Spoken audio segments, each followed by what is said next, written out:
we also have Kanban Boards. This is sort of looking like Microsoft Planner. It's the same style and look and feel, and you can of course move things back and forth. But what we also do is that we are actually looking at the projects here. These are real-time cards that are updated with information. We can see if stuff is behind or so delayed.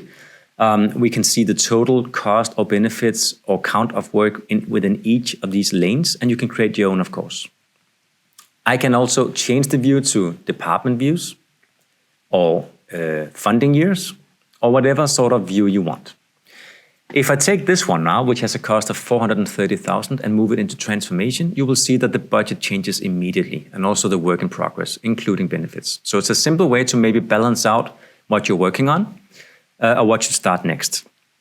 Also notice that if I move this one up here, this becomes number 1, and that forces this one to become number 2 in a ranking setup.